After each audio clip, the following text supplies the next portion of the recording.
நான் இப்பொழுது அமர்ந்திருக்கின்ற ஆலயம் கும்பாபிஷேகத்திற்கு தயார் நிலையிலே இருக்கின்ற திண்டுக்கல் மாவட்டம் எரியோடு அருகிலே புதுரோடு குஜிலியம்பாறை வட்டம் அங்கிருக்கின்ற மகாசக்தி ஆதி குபேர வாராகி அன்னையினுடைய ஆலயத்தில் இருக்கிறோம்.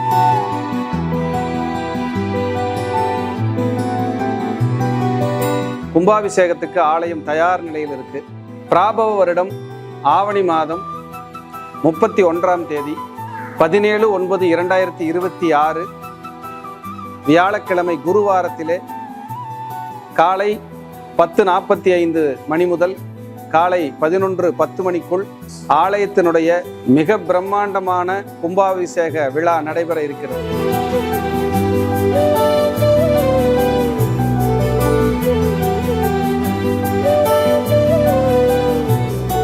இந்த நிகழ்வை பார்த்து கொண்டிருக்கின்ற நீங்கள் இந்த கும்பாபிஷேக விழாவிலே கலந்து கொண்டு உலக நாடுகளில் நீங்கள் எங்கிருந்தாலும் எந்த வெளியூரில் இருந்தாலும் உங்களை எல்லாம் அன்போடு இருகரம் கூப்பி இந்த ஆலயத்திற்கு அடியேன் சார்பாகவும் இந்த கோவில் நிர்வாகத்தின் சார்பாகவும் சக்திவேல் சுவாமிகள் இந்த கோவிலுடைய ஆலய ஸ்தாபகர் அவர் ரொம்ப சிரமப்பட்டு இந்த ஆலயத்தை உருவாக்கி ஒரு அடுத்த கட்டத்துக்கு கொண்டு வந்திருக்காரு. அது ஒரு பிரம்மாண்டமான ஒரு சக்தியை அந்த இடத்துல அம்பாள் உட்கார்ந்துருக்காங்க, உயிரோட்டமா இருக்காங்க.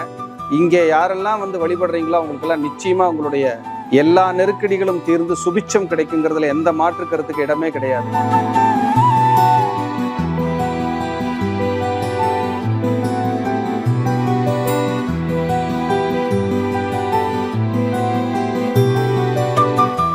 அப்படிப்பட்ட ஆலயத்தில் அடியேன் அமர்ந்து பேசிக்கிட்டு இருக்கேன். நீங்களும் எல்லாரும் வரணும், உங்களையும் நான் இந்த ஆலயத்தில் எல்லாரையும் பார்க்கணும்னு விருப்பப்படுறேன். கண்டிப்பா வாங்க. இந்த ஆலயத்திற்கு உங்களால் முடிந்த இந்த ஆலய கும்பாபிஷேக விழா மாபெரும் விழாவாக பிரம்மாண்ட விழாவாக நடைபெற இருக்கிறது. இந்த ஆலய கும்பாபிஷேக விழாவிற்காக நிதி உதவி மற்றும் பொருளுதவி நாங்கள் இந்த கோயிலில் பங்கெடுத்துக்கணும் அப்படின்னு நினைக்கிறவங்க டிஸ்கிரிப்ஷனில் இந்த ஆலயத்தினுடைய அக்கௌண்ட் நம்பர் மற்றும் வங்கியினுடைய விவரங்கள் கொடுக்கப்பட்டிருக்கு. ஆலயத்தினுடைய கோயிலுடைய அக்கௌண்ட் நம்பரே இருக்குங்க. நீங்கள் அதுக்கு தாராள நிதி உதவியும் பொருளுதவியும் செய்து உங்களுடைய பங்களிப்பையும் கொடுத்து அன்னையினுடைய பேருருளை பெறுமாறு மீண்டும் ஒரு முறை உங்களை எல்லாம் அன்போடு நான் கேட்டுக்கொள்கிறேன். அதே போல் இந்த கும்பாபிஷேக விழா என்பது சாதாரண விஷயம் அல்ல. கோபுர தரிசனம் என்பது கோடி புண்ணியம் என்று சொல்வார்கள். குரு பார்க்க கோடி புண்ணியம், அதே போல கோபுர தரிசனம் என்பது கோடி புண்ணியம். அப்படிப்பட்ட ஒரு நல்ல நிகழ்வுக்காக உங்களை நான் அழைக்கிறேன். எல்லோரும் இந்த விழாவிலே கட்டாயம் கலந்து கொள்ள வேண்டும். இந்த ஆலய விழா நிறைய இடங்களுக்கு செல்ல இருக்கிறது, ஒளிபரப்பாக, நேரடி ஒளிபரப்பாக.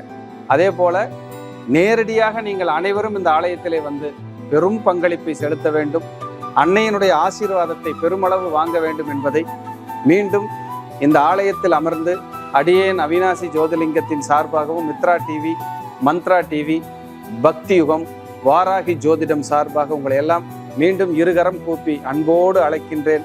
அனைவரையும் நான் மிக பிரம்மாண்டமான கும்பாபிஷேக விழாவிலே சந்திக்க ஆவலாக இருக்கிறேன். நன்றி, வணக்கம், வாழ்க வளர்க.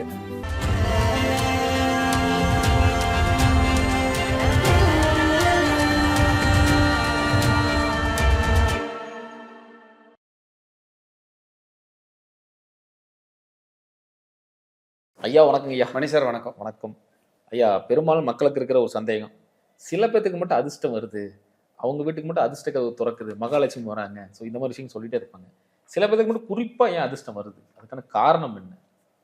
கண்டிப்பா ஒரு அருமையான கேள்வி. அதிர்ஷ்டங்க சார், ஒரு படத்துல லூஸ் மோகன் சொல்லுவார், அதிர்ஷ்டம் அது இஷ்டத்துக்கு வரும், அது இஷ்டத்துக்கு போகும், அதுக்கு பேர் தான் அதிர்ஷ்டம்னு சொல்லுவார். இப்போ அதிர்ஷ்டம்ங்கிறது எல்லாருக்கும் கிடைச்சிருமா அப்படின்னா எல்லாருக்கும் கிடைக்கிறது இல்லை. விரல் விட்டு எண்ணலாம். அந்த நம்ம ஒரு ஏரியாவில் இருக்கிறோம், அவர் மாடி வீட்டுக்காரர், அவர் பெரிய கோடீஸ்வரம்ப்பா, ஒரு ஆளை சொல்லுவீங்க, ஒரு 100 வீடு இருக்கும். அப்போ அதிர்ஷ்டம் எல்லாத்துக்கும் வர்றதில்லை. ஏன்? ஜாதக ரீதி என்ன காரணம்? அதாவது அதிர்ஷ்டத்துக்கு மெயின் கிரகங்கள் இருக்கு, மெயின் பாவகங்கள் இருக்கு. முதல்ல உங்க முன் ஜென்ம கர்மாவை கணக்கெடுக்கணும். அங்கதான் அதிர்ஷ்டத்தை நம்ம டியூன் பண்றதோ இல்லை இருக்குதான்னு தெரியறதோ நமக்கு பார்க்க முடியும். அப்போ உங்க முன் ஜென்ம கர்மா என்னன்னு பாருங்க. எப்படி சார் பார்க்கணும்? நேரம் 9ஆம் இடத்துக்கு போயிருங்க.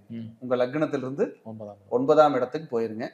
நீங்கள் இதில் 2 ரூல் சொல்லித்தரேன். ஃபர்ஸ்ட் 9ஆம் இடத்தை பார்க்கணும், 2வது 9ஆம் அதிபதியை பார்க்கணும். 9ஆம் இடத்தில் ராகு, கேது, சனி, சூரியன் இருந்தால், மாந்தி இருந்தால் உங்கள் அதிர்ஷ்டம் பிரேக் ஆகும். 9 குடையவர்கள் போய் சனியோடு, ராகுவோடு, மாந்தியோடு, அதே போல் சூரியனோடு சேர்ந்திருக்கும் போதும் உங்களுடைய அதிர்ஷ்டத்தில் ஒரு பிரேக் வரும். இதில் சூரியன் ஒரு 50%, மீதியெல்லாம் 100% தொந்தரவு பண்ணுவாங்க. அப்போ அதிர்ஷ்டம் நல்லா அதிர்ஷ்ட காற்று நம்ம பக்கம் அடிக்கணும்னா நமக்கு இந்த 9ஆம் இடத்தை பார்க்கணும். ஏன்னா 9ஆம் இடம்ங்கிறது உங்கள் அதிர்ஷ்டம் வர்ற இடம். 9ஆம் இடம் அதிர்ஷ்டம் வர இடம். வரும். அதை தக்க வச்சுக்க முடியுமான்னு பார்க்கறது 9ஆம் இடத்தையும் 9ஆம் அதிபதியும் பார்க்கணும். இதை பார்த்தா தான் உங்களுக்கு அதிர்ஷ்டம் உங்களுக்கு எந்த அளவுக்கு ஃபேவரபுளாக இருக்குது அப்படின்னு நீங்கள் புரிஞ்சுக்க முடியும். இப்போ 9ல எல்லாம் ராகு இருந்ததுன்னா அதிர்ஷ்டத்தை வாங்கி அதை காசாக்கி பொருளாக்கி இந்த பூமியில் வாழ்றதுங்கிறது சவாலாக இருக்கும். தகுதி இல்லாதவர்களிடம் உங்களை கைகட்டி நிற்க வச்சுட்டு இருக்கோம். ஐயா, இப்போ 9ஆம் இடத்துல பேசும்போது அந்த இடத்துல பூர்வீகத்தையும் சேர்த்துக்கலாம். பூர்வ புண்ணியம் 5ஆம் இடம். ஓகே. 9ஆம் இடம் தான் உங்க அப்பா, தாயார், உங்க அப்பாவோட விதை தான் நீங்க. அவர் போட்ட விருட்சம் விதை. இது விருட்சமா வளருமா, பட்டு போயிருமா, இல்ல பாதியில வெட்டி எடுத்துட்டு போயிருவாங்களா, இல்ல ஆசிட் ஊத்தி அழிச்சிருவாங்களா, இல்ல அந்த இடத்துக்கு ஒண்ணும் இல்லையா, இல்ல அந்த மரமே புனிதமா போற்றப்படுமா, இப்படியெல்லாம் நம்ம பார்க்கணும்னா 9ஆம் இடத்தை தான் நீங்க போய் பார்க்கணும். அப்போ 9ஆம் இடம்ங்கிறது அதிர்ஷ்டத்தை குறிக்கக்கூடிய மிக முக்கிய காரணி. 9ஆம் இடம்ங்கிறது ஒரு மனிதனுடைய முற்பிறவியோட கணக்கு. முற்பிறவியோட கணக்கு அது சேமிக்கிற இடம் தான் 9ஆம் இடம். நீங்க முற்பிறவியில செஞ்ச ஒரு கணக்கு இருக்கும்ல, ஏதோ ஒரு நல்லதோ கெட்டதோ என்னமோ ஒன்று இருக்கும்ல, அதை டெபாசிட் ஆகி சேமிக்கிற இடம் தான் 9ஆம் இடம். அந்த 9ஆம் இடத்துக்கு தான் உங்க பார்வை போகணும். உங்க ஜாதகத்தை எடுத்த உடனே இவன் நல்லது பண்ணியிருக்கானா கெட்டது பண்ணியிருக்கானா, இவர் நல்லா இருப்பாரா தொந்தரவு பண்ணுவாரா அப்படிங்கிறத நீங்கள் அங்கே தான் நீங்கள் பார்த்துக்க முடியும். அப்போ ஜாதகத்தை பார்த்தவுடன் 9ஆம் இடத்துக்கு உங்கள் பார்வை போச்சுன்னா உங்களுடைய கர்மக்கணக்கு எத்தனை சதவீதம் அங்கே டெபாசிட் ஆகிருக்குங்கிறத தெரிஞ்சுக்கலாம். 9ஆம் வீட்டை பாவிகள் பார்த்தாலும், 9ஆம் இடத்தில் பாவிகள் இருந்தாலும், 9ஆம் அதிபதியோடு பாவிகள் சேர்ந்து லக்னாதிபதி கெட்டு போயிருந்தாலும் இந்த பிறவியில் போராட்ட வாழ்க்கையை நீங்கள் ஒன்றுமே பண்ண முடியாது. இப்போ 9ஆம் இடம் கொடுக்குற அதிர்ஷ்டத்தை 10ஆம் இடத்தை வச்சு தான் உழைப்பின் மூலியமாக நம்ம டெவலப் பண்ண முடியும். ஏன்னா 10ஆம் இடம் தான் உழைப்பு. நீங்கள் ஹார்ட் ஒர்க் பண்ணுறீங்கள, அந்த உழைப்பு 10th பிளேஸ் 12 கட்டத்தில். அப்போ 10ஆம் அதிபதி கெட்டு போய் 9ஆம் அதிபதி மட்டும் நல்லா இருந்தார்னா இவனுக்கு எல்லா அறிவும் இருக்கும், எல்லா திறமையும் இருக்கும், எல்லாம் உழைப்பாரு. அந்த உழைப்புக்கு ஒரு மரியாதை, ரெகக்னைஸு, உழைக்கிறதுக்கு புண்ணியம் இல்லாமல் போயிட்டு இருக்கும். அதனால தான் ஒரு ஜாதகத்தில் 9ஆம் அதிபதியும் 10ஆம் அதிபதியும் சேர்க்கை பெற்றால் தர்ம கர்மாதிபதி யோகம்னு சொல்லணும். இப்போ யாருக்காவது குரு சனி சேர்ந்திருந்தாலும் அது தர்ம கர்மாதிபதி யோகம் தான். அந்த தர்ம கர்மாதிபதி யோகம் குரு சனி சேர்றதுனால சமுதாயத்தில் மதிப்புமிக்க நபராக மாறிடுறாங்க. யாருக்கெல்லாம் 9ஆம் இடம் பலமா இருக்கோ 10ஆம் இடம் பலமா இருக்கோ அவங்களுக்கெல்லாம் ஹெல்த் பாதிக்கும். என்ன சார் புது குண்டை தூக்கி போடுறீங்க, அதிர்ஷ்டம்ங்கிறீங்க, ஹெல்த் பாதிக்கிறீங்க. ஆமா, நீங்க புகழ் அடையணும், பெருமை அடையணும், பணம் சேரணும்னு ஓடிக்கிட்டே இருப்பீங்க, உங்க ஹெல்த்தை கவனிக்க மாட்டீங்க, ஹெல்த்தை கான்சென்ட்ரேஷன் பண்ண மாட்டீங்க. அப்போ உங்க உடம்பு கெடும். அப்ப நீங்க என்ன பண்ணணும், அதிர்ஷ்டம் வருமானம் பணம்னு ஓடுறதை விட உங்க உடம்பையும் பத்திரமா பார்த்துக்குங்கன்னு சொல்லுவேன்.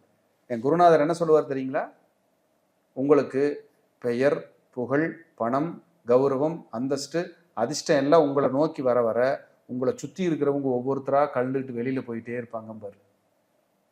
ஏன்னா உங்களால் யாருக்கு நேரம் ஒதுக்க முடியாது.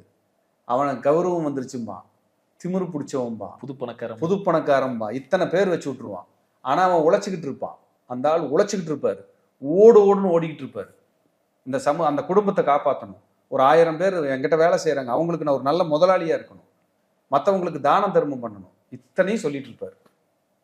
அப்போ இதெல்லாம் சொல்லும்போது அவங்க யாரையும் கண்டுக்க முடியாது. கண்டுக்காதவங்களுக்கு இந்த சமுதாயமும் இந்த உலகமும் வைக்கிற பேர் திமிரு பிடிச்சவன், லொல்லு பிடிச்சவன், கண்டுக்க மாட்டான், பணத்திமிரு, பணம் வந்துருச்சு, புது பணக்காரன், இப்படியெல்லாம் பேர் வச்சு விட்டுறாங்க. இது யாருக்கு புரியாதுங்க. புரிஞ்சவங்க நல்லது, புரிஞ்சுக்கிட்டா தான் நல்லது. இல்லைன்னா நீ தான் வயிற்றுலையும் வயலையும் அடிச்சுக்கணும். அவர் எங்கேயோ போயிடுவார், நீ தான் உட்காந்து அடிச்சு வயிற்றுலையும் வயலையும் அடிச்சுக்கிட்டு இருக்கணும். பிளஸ் பண்ணு, முடிஞ்சா பிளஸ் பண்ணு, இல்லையா தள்ளி போயிரு. நீ இன்னொருத்தரை பார்த்து பொறாமப்படாத. என்னைக்குமே புளியை பார்த்த பூனை சூடு போட்டுச்சுன்னா அது புளி ஆகாது. காற்று அடித்தால் காகமும் பறக்கும் காகிதமும் பறக்கும்.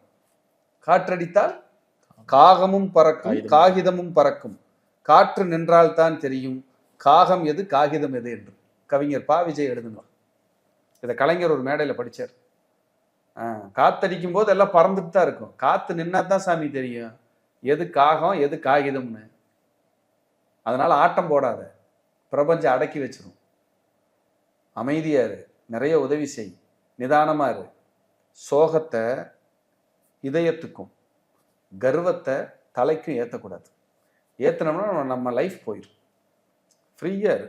காசு வருதா ஆடாத, காசு இல்லையா வாடாத, ரிலாக்ஸா இரு. உனக்கு என்ன தேவையோ இறைவன் கொடுப்பான். இதுதான் என் கான்செப்ட். இதுதான் என் கான்செப்ட். எவ்வளவு பெரிய தத்துவத்தை எளிமையா சொல்லிட்டீங்க. ஆமாங்க, இது உண்மைதான். இது நான் எல்லா கிளைண்ட்டுகளுக்கும் இதை சொல்லிட்டு இருக்கிறேன். அப்போ 9ஆம் இடம் என்பது மிகச்சிறந்த இடம். அங்கே புண்ணியம் உங்களுக்கு வலுத்தா தான் அதிர்ஷ்டம் வரும். அதிர்ஷ்டம் வந்தால் தான் நீங்கள் ஜெயிக்க முடியும். மற்றவங்களை பார்த்து வயிற்றுலேயும் வயல் அடித்து என்ன பண்ணுறது? நமக்கு இங்கே எழுதி இருக்கணும்ல. இது எல்லாத்த விட குருங்கிறவர் நிதானமான வளர்ச்சி. ராகு தான் திடீர் அதிர்ஷ்டம். திடீர் அதிர்ஷ்டம் வரணும்னா ஒருத்தன் இப்போ தூங்கி எந்திரிச்ச உடனே வராது. அதுக்கு தகுந்த தில்லுமுள்ளெல்லாம் பண்ணுவான். அப்போ தில்லுமுள்ளெல்லாம் பண்ணாதீங்க. ஏன்னா ராகு திசை முடிஞ்சு அடுத்து என்ன திசை வரும்? குரு திசை வரும். தில்லுமுள்ளு பண்ண உங்களை திருட்டு பட்டம் கட்டி அடுத்தது இந்த உலகத்துக்கு அடையாளம் காட்டி விட்டுட்டு போயிடும். அதனால மேக்சிமம் நல்லது செய்யுங்க, நல்லா இருங்கன்னு சொல்றேன். அப்போ 9ஆம் இடத்தை நீங்க வச்சுதான் நீங்க எல்லாமே பார்க்கணும். 9ல் பாவிகள் இருக்கு, 9ல் பிரச்சனையா இருக்குது, 9ஆம் இடமே கெட்டு போயிடுச்சுன்னா நீங்க முன்னோர்களுக்கு எப்பவுமே திதி தர்ப்பணத்தை ப்ராப்பரா கொடுத்துக்கிட்டே வாங்க. வருடத்திற்கு ஒரு தடவையாவது குலதெய்வத்துக்கு சக்கரை பொங்கல் வச்சு மாவிளக்கு தீபம் போடுங்க. இதெல்லாம் பண்ணீங்கனாலே உங்களுக்கு அதிர்ஷ்டம் பூஸ்டப் ஆக ஆரம்பிச்சிடும். 9ஆம் இடம்ங்கிறது ட்ரஸ்ட். உங்களால முடிஞ்சா ஏதாவது ஆதரவற்றோர் முதியோர் இல்லங்கள் இருப்பாங்கல்ல, ஆதரவற்ற முதியோர் இல்லங்கள், அதுக்கு மாசமான அமாவாசை அன்னைக்கு உங்க முன்னோர்கள் பெயரில், எப்படி உங்க முன்னோர்கள் பெயரில் உணவு தானம் செய்யுங்க. மதியம் ஒரு நேரம் வடை பாயாசம் 4000 ரூபாய் கேட்பாங்க. ஒரு 30-40 பேர் இருக்கிற இடத்துக்கு தானம் பண்ணிக்கிட்டே இருங்க. அதிர்ஷ்டம் வரலன்னு எனக்கு கேளுங்க, சொல்லித்தர்றேன். நீங்க என்கிட்ட ஜாதகம் பார்த்தா தான் நான் சொல்லித் தருவேன். அப்படியெல்லாம் நான் எதுவுமே சொல்லலையே. தெரிஞ்சுக்குங்க, வச்சு சாப்பிடுங்க, நல்லா இருங்க. யாரோ கிட்ட ஜாதகம் பாருங்க. எனக்கு ஜாதகம் பார்க்கறதுக்கு நேரம் ஒதுக்குறதுக்கு நேரம் இல்லை. மினிமம் 5 மந்த் ஆகுது மணி சார். கண்டிப்பா 5 மாசம் கழிச்சு தான் என்னால் கொடுக்க முடியுது. அதனாலதான் உங்க உறவுகள், தெரிஞ்சவங்ககிட்ட, நண்பர்கள், குடும்ப ஜோசியர் யார் இருந்தாலும் அங்கே போய் பாருங்க, சந்தோஷமா இருங்க. எங்கிட்ட தான் பார்த்தே ஆவேன் அப்படின்னா வெயிட் பண்ணுங்க. இதான் என்னால் பண்ண முடியுது அப்படிங்கிறது எந்த மாற்று கருத்துக்கும் இடமே இல்லை. அதிர்ஷ்டம் இவர்களின் வாழ்க்கையில் உயிரோடு உதிரத்தோடு கலந்திருக்க இவர்களின் குலசாமி இவர்களுக்கு துணை நிற்கட்டும் என்பதை சொல்லி மீண்டும் ஒரு நல்ல பதிவிலே சந்திக்கிறேன். நன்றி, வணக்கம், வாழ்க வளர்க. நன்றிங்க.